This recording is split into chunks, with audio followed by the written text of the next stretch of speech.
Hey there, everybody. It's the end of August. For this month, I want to talk about balancing games with flavor text.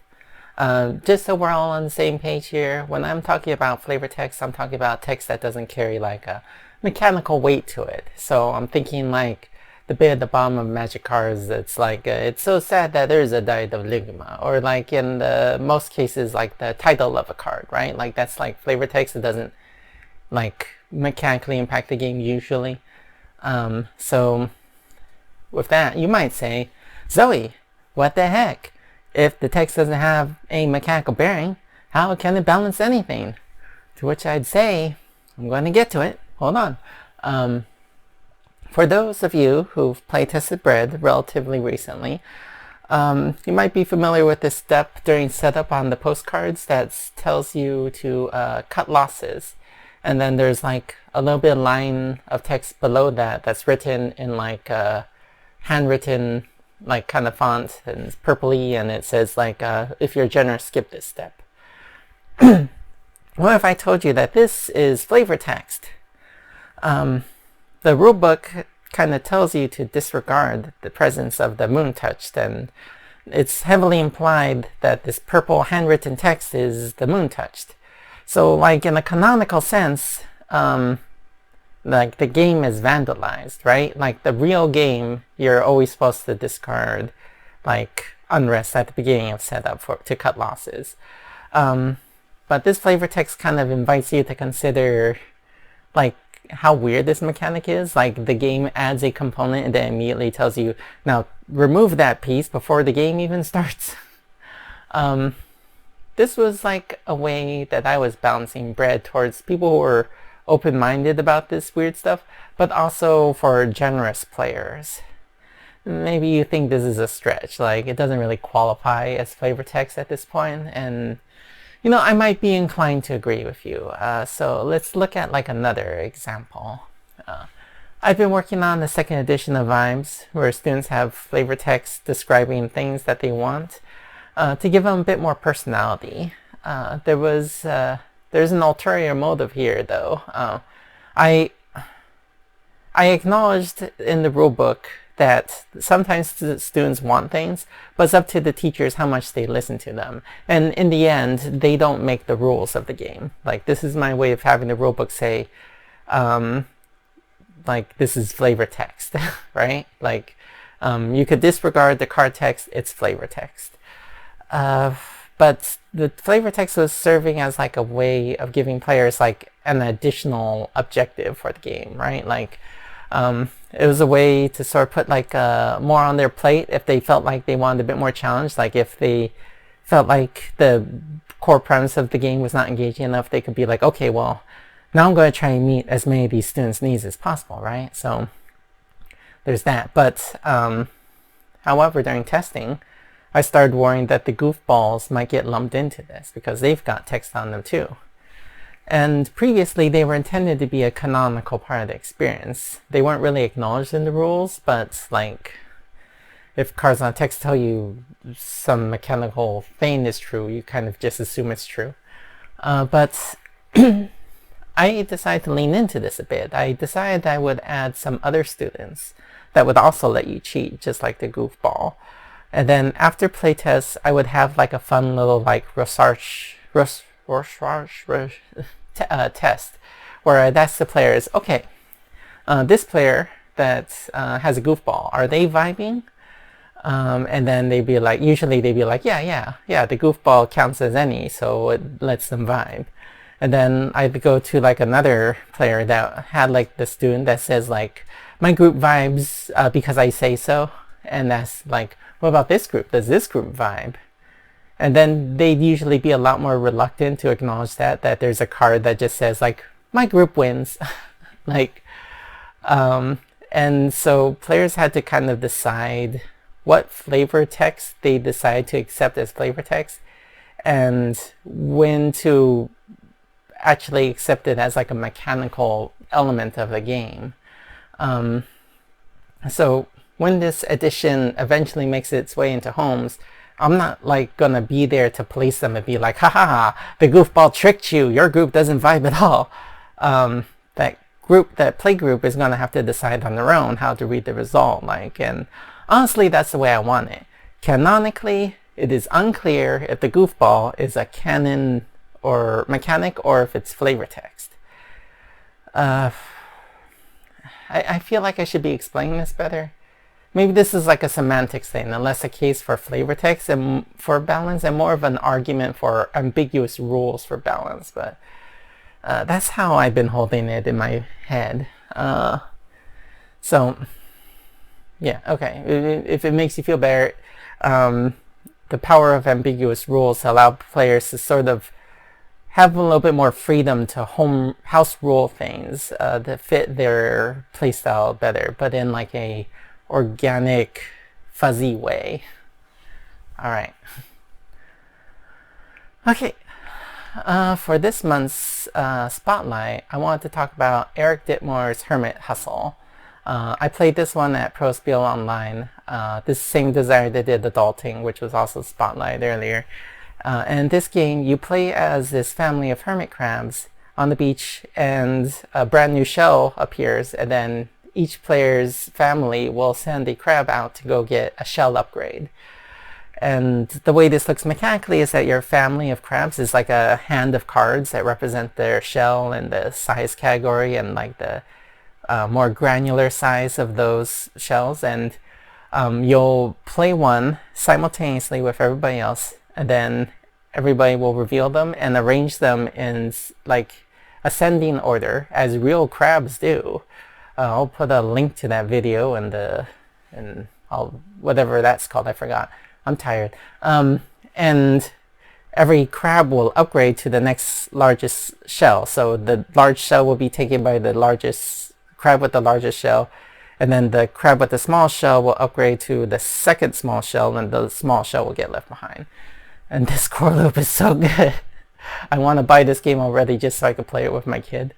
But that doesn't really get to how to like win in this game. The core loop is cool because like no matter what you do, you're always going to be gaining an upgrade.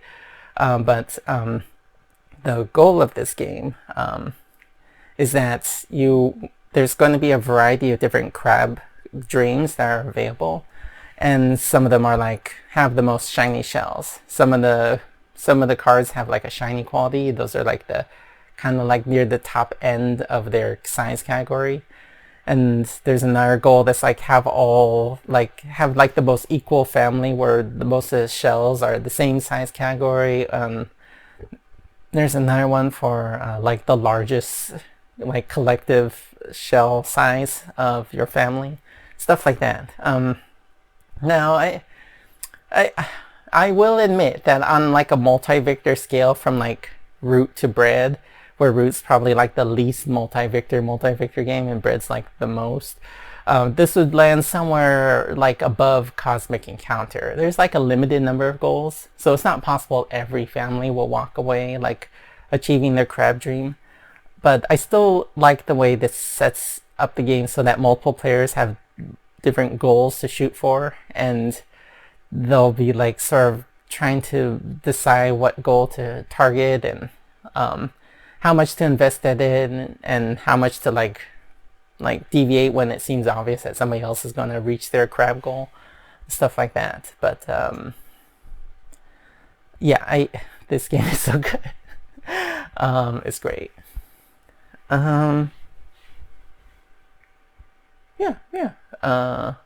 Wait, did I explain why I feel like it's not as like there's a limited number of winners, and a lot of those goals are very hierarchical. It's like having the most or the most equal, stuff like that. So it's not, it could be more multi-victor, but I'm not gonna sweat it. The game is fun.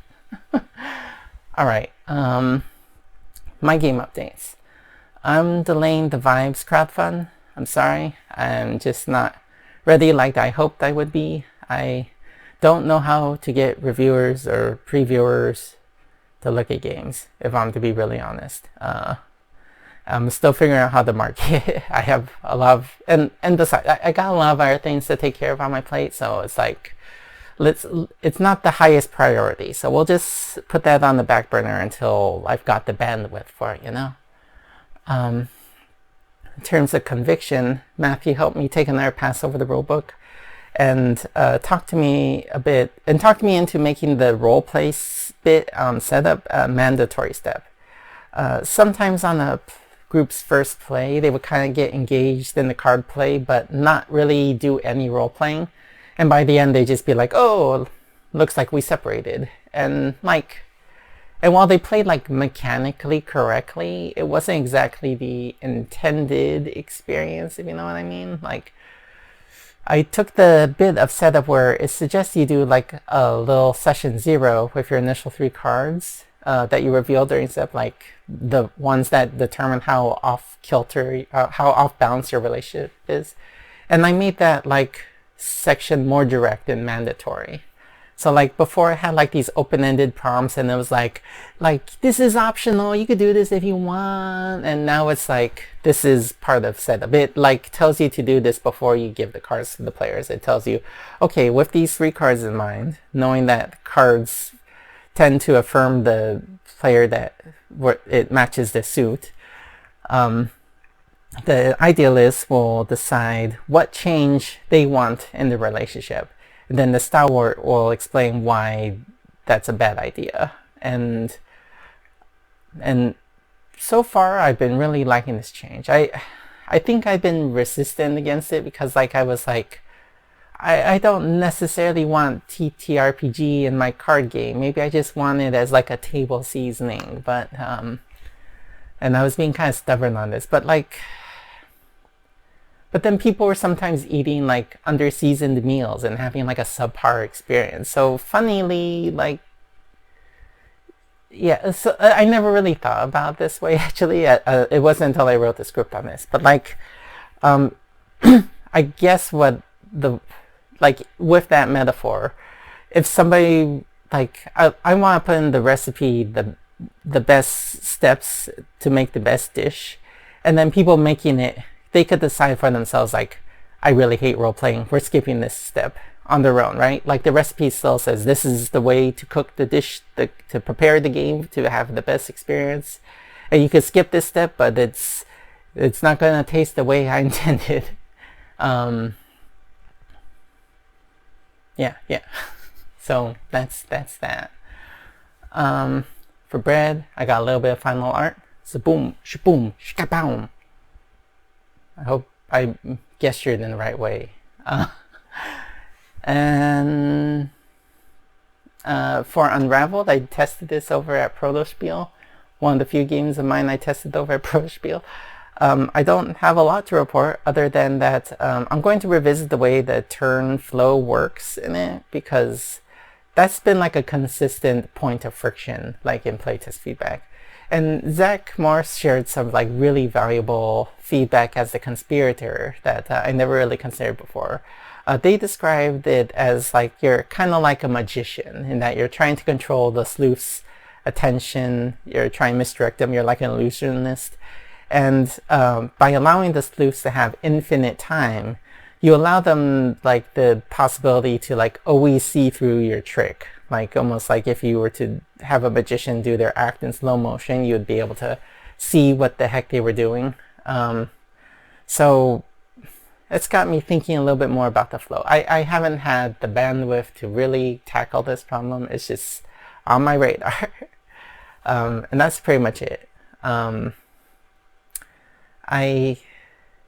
got plans to go PAX Unplugged. Apparently I got a lot of stuff going on there. So like between selling Conviction at the Indie Night Market and potentially being on a panel and Unpub, I'm going to be a little busy, but I want to be there. I am going to be there. I already have tickets and stuff. But yeah, that's not until November anyway, so I got a couple months. That's like infinite time to somebody with ADHD like me. Yeah, that's it. Bye. Keep on trucking. All right. Keep on trucking. You could do it.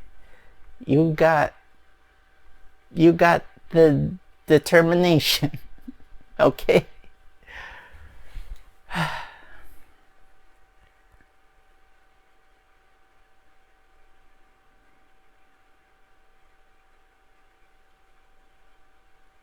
I'm so tired. I spent a long time working on PAX Rising showcase video, and I'm not even gonna show it to you. But it's done. I finished it. I guess we'll find out if it goes through. I'm hoping it does. I don't know. I try not to get my hopes up, but I don't want to jade it. I want to manifest that I get it, but I don't want my expectations so high that like I crash